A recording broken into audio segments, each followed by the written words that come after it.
Your brain's a funny thing. Sometimes it does what you want it to do, such as compose an email or find something to eat in the refrigerator. Other times it's uncooperative and obstinate, refusing to get started on that important new project, or getting stuck and ruminating all day long on some negative thought that makes you feel unhappy. Your brain is brilliant and rebellious. It can be your best friend and sometimes your worst enemy. The first step in taming this beast and getting out of it all that you can is to understand it. And today I'm going to tell you an important secret about how the brain works. And oddly enough, it starts with the seemingly simple distinction between up and down. So just for a moment, let me ask you to look down, and what do you see? Well, you see your hands, maybe a pen, cup of coffee, possibly a cell phone. When you look down, you're looking into what's called the peripersonal space. That's a space around you that's within arm's reach.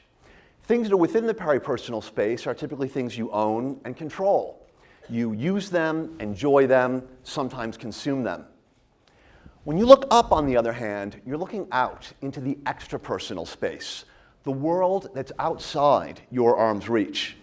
If you want or need something in the extrapersonal space, it's going to take effort to get it. It could be a small amount of effort, walking across the room to pick up a book off a table, or it could be more, walking to the store to buy a bag of peaches or planning a trip around the world.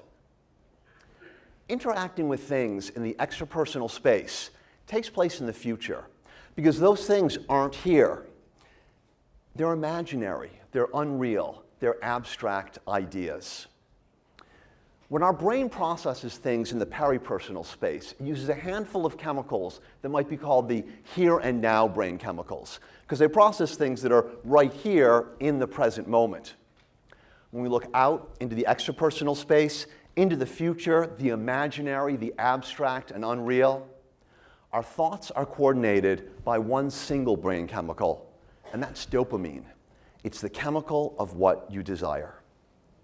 But if we want to get satisfaction from the things that we have, we've got to shift down. We've got to come out of our dopamine circuits into our here and now circuits. And they feel different. It's a little bit more of a touchy-feely experience that is not always comfortable for people who love dopamine. But dopamine can't give you satisfaction any more than a hammer can turn a screw. Dopamine can only say more. And that's what dopamine is for, to maximize future resources. Whether it is the passion, patience, perseverance, and hard work necessary for scientific discovery, buying a new home, or starting a new career, dopamine is there to deliver. Dopamine changes the world. It makes the world a better place. But if we're not careful, it can also destroy us. So, if you want to do great things, fire up your dopamine circuits. Desire change, look to the future, motivate yourself, cross bridges, and succeed. But when you get there, you need to do something else. Something that for many of us is going to be just as difficult. You need to turn off your dopamine circuits. Let your here and now circuits have their way and celebrate your success. Connect with family and friends.